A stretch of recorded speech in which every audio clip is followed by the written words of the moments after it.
มือทรงดังเสียงค่ะพี่น้องเจอผู้เปิดปันแห้งเลยเปิดเล็บเพียนดิเขความเขเอาขาทั้งเสียงในตอนใต้ส่งเจอเล็บเพียนดิเขเอาขาเมื่อไหร่ขาเด็กขึ้นมาสืบรัดเนคอสานคัดค่ะเนาะจะเป็นคอสานคัดแทงอยู่ค่ะก็เปิดเลยเลือกไปหลายอันนั่นคือมันบ่ได้เป็นน้ำตอนพันดีจึงตกเอาขาเลยตัวถึงพี่น้องเขาทั้งเสียงค่ะเนาะเอาค่ะเมื่อวันนั้นเอาขามาตัวใจใครเนกันมาลัดเนกันถึงตอน16ในค่ะเนาะหลีเมียนไหวเมียนนะคะเนาะ2ตัวนะคะเอาค่ะกำแนวขาขึ้น10กว่าแทงไม้17ค่ะเนาะจำหนังขาเลยหางแฮนไว้เฉียนเมียนนะคะเฉียนเมียนในเป็นตั้งนาค่ะนะตั้งนาครับอันข้อสารคัดมันเป็นโฮเมียนนะคะโฮเมียนในเป็นตั้งหลังค่ะนะอันในเป็นติบของคำไต้ยาวค่ะเนาะอันในสัมเป็นเสียงออกอันเอาดิกใต้เต็มไว้ค่ะเอาค่ะมาสืบด้วยแทงตอนหมาย18ค่ะตอนหมาย18ในเว้นถีเนี่ยค่ะในเตรียมไว้ว่าเว้นถีเนี่ยบอกว่าขอถามนี่ค่ะเนาะกำในขอสารคัดมันสัมเป็นอันตัวในค่ะคุยตาเนี่ยค่ะคุยตาอันนี้เป็นเสียงออกมันค่ะเนาะมันจะคุยตาใต้ค่ะนะอันนี้เป็นเสียงออกความเขตนะครับบอกว่าขอตอบนะครับกำในมาด้วยทางความหมาย19ค่ะหลีคายนี่ครับหลีคายเนี่ยบอกมันบอกว่าออกยานกว่านั่นขนาดเนาะออกยานกว่ากำในขอสารคัดมันเป็นเต้าตาเนี่ยเต้าตาในเสียงออกนั่นค่ะเนาะเต้าตาบอกว่าฮอดเผียวมานั่นกันนะฮอดเผียวมาฮอดเผียวกำในมาด้วยทางความหมายเศร้าค่ะเนาะความหมายเศร้าในยี่ฉี่นี่ครับยี่ฉี่อันไหนมันบอกว่าจ้อมกันห้อมกันกึกกับกันนั่นขนาดเนาะยี่ฉี่เนี่ยมันจึงหนังกว่าจ้อมกันมาจ้อมกันจะในยี่ฉี่ช่วยยี่ฉี่ไหลยี่ฉี่ชื่อยี่ฉี่เฮอยี่ฉี่โจ้กำเฮาใครว่าขยับอันเนาะคาเลยเฮ็ดจ้อมกันนั่งจ้อมกันกินจ้อมกันสังสินจะในอันบอกว่ามันจ้อมกันนั่นขนาดเนาะยี่ฉี่เนี่ยโอเคกำเนิดมาโดยขอสารคัดมันว่าเฟิร์นคายเนี่ยเฟิร์นคายเนี่ยมัน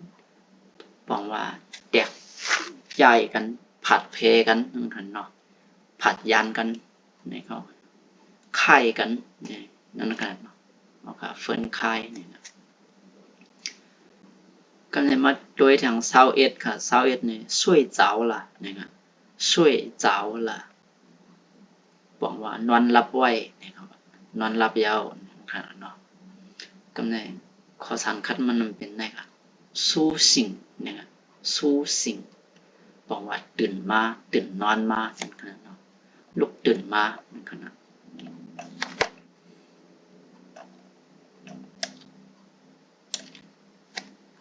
กำเนิดคำมาด้วยทางหมาย22กันเนาะหมาย22ในว่าโจ้จื่อนะครับโจ้จื่อโจ้ในโจ้จื่อในบอกว่าผู้เต็มลิกค่ะเนาะโจ้จื่อจื่อในได้เป็นผู้นะคะนะโจ้จื่อในเป็นผู้เต็มกำในอันสารคัดมันเป็นตูจื่อนะครับพินยิงมันค่ะตูจื่อตูในเป็นรู้อ่านค่ะนะจื่อในได้เป็นผู้เป็นก้นมันค่ะกว่าเนาะตูจื่อบอกว่าผู้รู้เด็กเนี่ยผู้รู้พอมีผู้เต็มก็จะได้มีผู้รู้นั่นขนาดเนาะกำเนิดมาด้วยทาง23ครับ23เนี่ย好的นะครับ好的好ในลีแคมเหมือนกัน好的แคมอยู่ลีอยู่ในก็ว่าเลยครับกำเนิดมาด้วยอันสารคัดมันว่าคือเนี่ย坏นะครับนะ坏的坏ให้ตั้ง好นี่มันเป็นสารคัดกันอันลีอันอำลีนะครับเนาะอันแคมอันแคมมันบอกว่า坏的เนี่ยรู้แล้วเนี่ยก็ว่าเลยครับ坏了เนี่ยก็บอกว่ารู้แล้วยาวนั่นกันเนาะ坏หางไห่เนี่ยก็ว่าเนี่ยครับหางไห่น่ะ坏的บอกว่าหางจ้าไว้หางไห่ไว้มันดีนั่นค่ะเนาะมันดีนะครับเนี่ยว่าจังได๋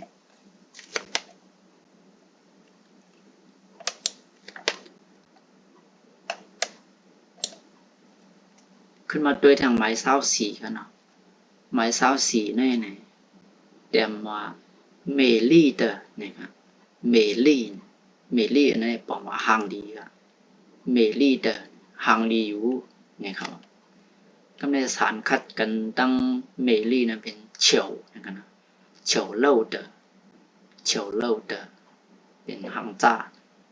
พวกเฉียวเหรินนะคนหางจ้านะครับเนาะเฉียวเหรินบอกว่าคนหางจ้าเฉียวเล่าเตอร์บอกว่าหางจ้ามันสารคัดกันตั้งอันหางดีก็ในไม้25ครับไม้25ในซื้อเดอนะซื้อเนี่ยบอกว่าซื้อนะซื้อเดออันสารคัดมันเป็นone tree เดอเนี่ยone tree เนี่ยบอกว่ากดงอกนะครับมาด้วยทางไม้26ค่ะนะไม้26เนี่ย更好的好เมื่อไกลนั้นมันเป็นดีแคมนั่นค่ะนะเพราะใส่มาเกิ้งเนี่ย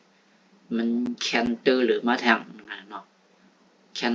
ดีมาแคนจ่ามาแคนแคมมาจังนั้นครับว่าเนาะเกิ้งเนี่ยมันเป็นอันเตอร์หรือมาแทงเกิ้งชาเตอร์อันสารคัดมันชาเนี่ยเป็นบอกว่าจุดย่อมไว้นั่นค่ะเพราะว่าเกิ้งชาเตอร์เนี่ยก็บอกว่าจุดย่อมแห่งน่ะหางไห้แห่งน่ะ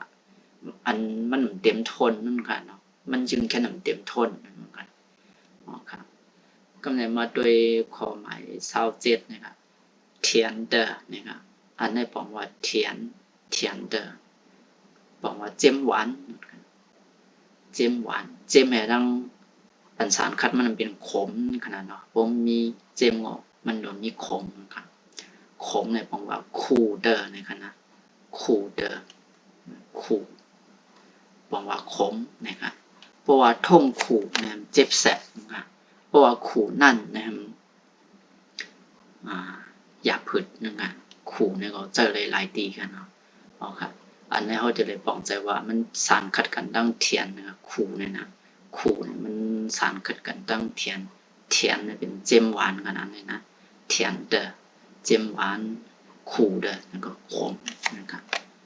อ๋อครับจงหนังเขาเลยหางแฮนไว้เมื่อไหร่นะครับเนาะอ๋อเต็มมีหนังไหนครับมาสูงดังเสียงครับ